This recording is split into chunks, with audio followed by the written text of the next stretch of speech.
Hello বন্ধুরা, good morning. তো এই যে বেরিয়েছি, আজকে হলো রবিবার, স্কুলে কন্ডোলেন্স করা হবে। অন্যদিন তো আমি ক্লাস করি, আজকে ক্লাস করে নিয়ে যে যাচ্ছি। অন্যদিন কত তাড়াহুড়া থাকে, আজকে যাচ্ছি অমিতাভ যাচ্ছি আগে। আজকে স্কুলে কন্ডোলেন্স করে ছুটি দেওয়া হবে। আর চলো টমটমে বসেছি, যাচ্ছি। আর অশ্বিনীরা, সন্তোষ স্যার, স্টুডেন্টরাও এসে গেছে।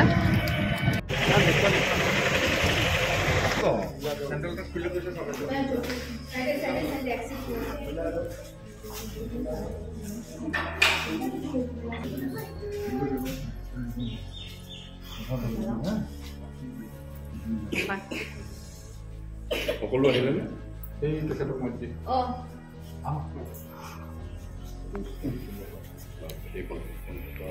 জনাইছোঁ। আপোনালোকে জানে যোৱা ২৭ জানুৱাৰী তাৰিখে ছাৰ হঠাৎ স্বৰ্গগামী হ'ল। আমি কোনেও অৱদানৰ কথা নকলোৱে। সংগীতকে সৰ্বস্ব বুলি তেখেতে আঁকোৱালি লৈছিলে। আৰু তেখেতৰ যি শিকন শৈলী, যিসকলে এতিয়া ছাৰৰ শিষ্য হিচাপে আকৌ জ্ঞানৰ জ্যোতি বিলাইছে, তেওঁলোকে এবাৰ মই অনুৰোধ জনাম, তেওঁলোকে ছাৰৰ যিটো শিকন শৈলী সেইটো এবাৰ ৰিকল কৰিব। কাৰণ মই বহুজন সংগীতজ্ঞ, অসমৰ বহুজন সংগীতজ্ঞ বা শিক্ষাগুৰু লগ পাইছোঁ, কিন্তু ছাৰৰ যি অনন্য শিকন শৈলী, এই শিকন শৈলী কিন্তু অনন্য। আমি হয়তো বহুজনে মূল্য দিব নাজানিব। আজি ছাৰ যদি উপযুক্ত জেগাত থাকিলে তেতিয়াহ'লে হয়তো ছাৰৰ খ্যাতি বহুত দূৰ। যিদৰে সকলোৱে জানে যে ধৰক ভূপেন হাজৰিকাই যদি কলিকতাত নাথাকিলে তেতিয়াহ'লে একবাৰ যদিও তেখেত অসম যদিও অসমে তেখেতক ঠিক তেনেদৰে আমাৰ অসমখন আমি ভুল হ'লেও ক'ব লাগিব যে আমি গুণীৰ আদৰ কৰিব নাজানো, ভাল বস্তুৰ মূল্য দিব নাজানো। আমি সদায় পিছফালে টনাটনিকৈ ব্যস্ত কৰিছোঁ। আজি এই ব্যক্তিজনৰ সন্মুখত এই কথাখিনি এইকাৰণে মই কৈছোঁ দুই এষাৰ কথা, যাতে এই কথাখিনি যে ছাৰৰে যোগেদি শিক্ষা গ্ৰহণ কৰি আজি নিজৰ পেটৰ ভাত মোকলাই থকা মানুহে ছাৰৰ সম্পৰ্কে যি কটুক্তি কৰিছে, তেনেধৰণৰ কথাই আমাৰ শিকাইছে। কাৰণ আমাৰ এটা সংস্কৃতি আছে যে যিমানেই যি মানুহ মৃত্যুৰ পিছত মানুহ দেৱলোকলৈ গতি কৰে, আৰু তেখেতৰ সম্পৰ্কে কোনো ধৰণৰ কটু বাক্য কোৱাটো আমাৰ সংস্কৃতিৰ পৰিপন্থী। আমি ক'বলৈ নাযাওঁ, সেইখিনি ভগৱান আছে, কিন্তু ছাৰৰ আত্মা পবিত্ৰ আত্মা আছিল। মোৰ ৩০টা বছৰৰ তেখেতৰ লগত যি সান্নিধ্য, এই সান্নিধ্যৰ যোগেদি মই ক'ব পাৰোঁ ছাৰ খুব অভিমানী আছিল, স্বাভিমানী আছিল, সেইটো হয়, কিন্তু তেখেতে কাৰো প্ৰতি কপটা দি নাছিল, সকলোকে বিলাই দিব বিচাৰিছিল। আৰু সংগীতকে তেখেতে সৰ্বস্ব বুলি জ্ঞান কৰি থাকি গৈছে। মানুহৰ ব্যক্তিগত জীৱনত বিভিন্ন ধৰণৰ কথা মোৰ থাকে, প্ৰত্যেকজনৰ ব্যক্তিগত জীৱন এটা বেলেগ দিশ, আৰু তেখেতৰ যিটো নিজস্ব জীৱন, যিটো কলা সুলভ জীৱন বা সৃষ্টিশীল জীৱন, সেই জীৱনটো এটা এজন বিশ্বৰ আটাইতকৈ বিখ্যাত যিসকল লিখক আছে বা সংগীতজ্ঞ আছে, তেওঁলোকৰ এটা আন্ধাৰ ব্যক্তি আপোনালোকে যদি অধ্যয়ন কৰে। কিন্তু সমাজে সেই আন্ধাৰ দিশটো কেতিয়াও চৰ্চা কৰে, সমাজে সদায় পোহৰৰ দিশটো চৰ্চা কৰে। আমিও ছাৰৰ পোহৰৰ দিশটো আগুৱাই লৈ যাম সমাজৰ কাৰণে, সেয়া আজি আমি প্ৰতিশ্ৰুতিবদ্ধ হৈছোঁ। আমি ছাৰৰ যিটো পোহৰৰ দিশ, সেই পোহৰৰ দিশটো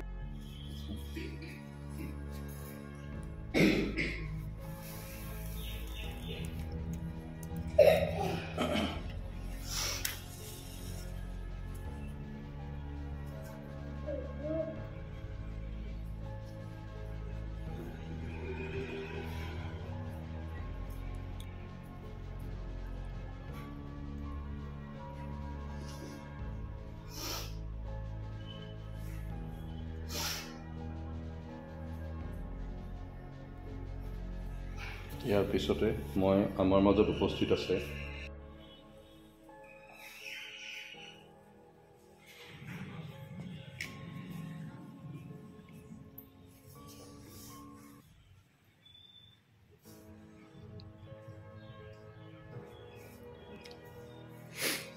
ইয়াৰ পিছতে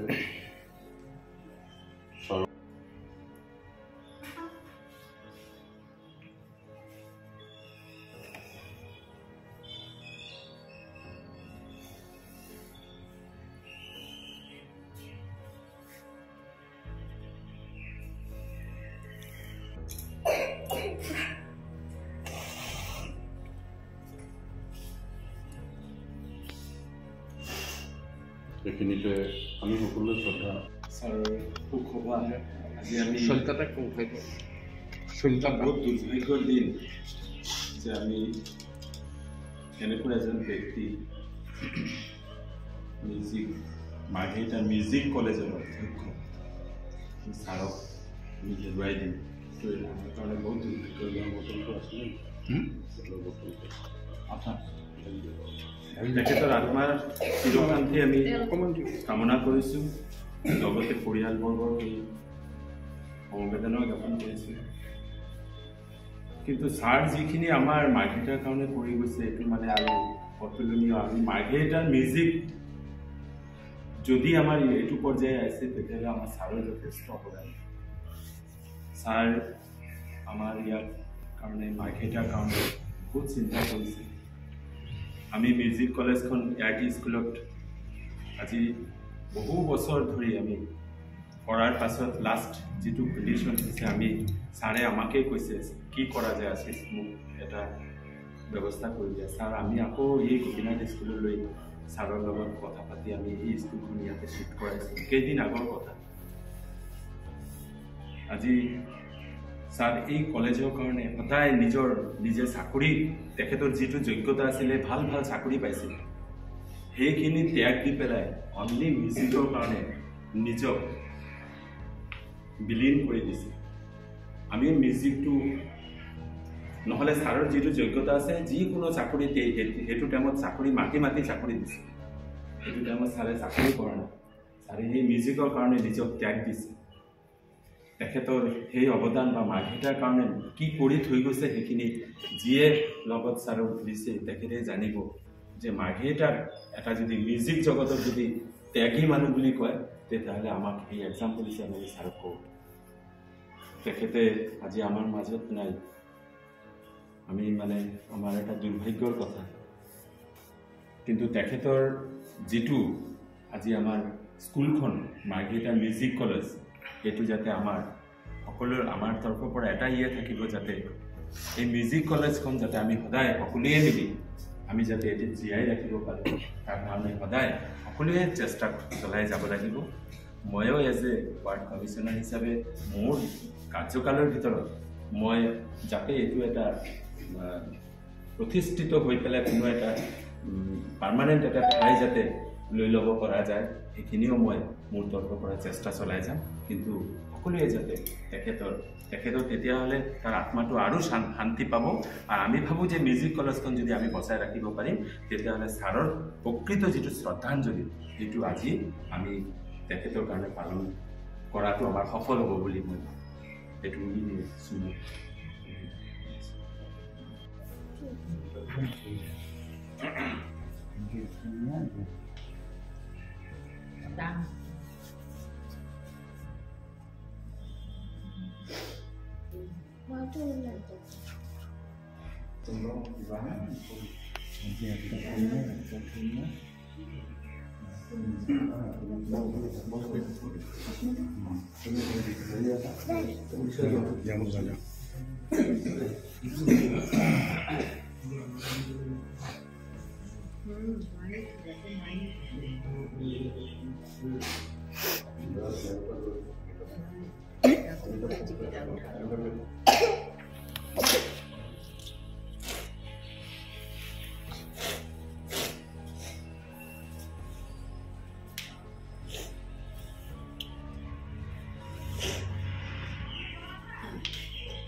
তো কন্ডোলেন্স শেষ হয়ে গেল। আর এই যে আমরা সবাই দাঁড়িয়েছি এক এক করে চলে যাব।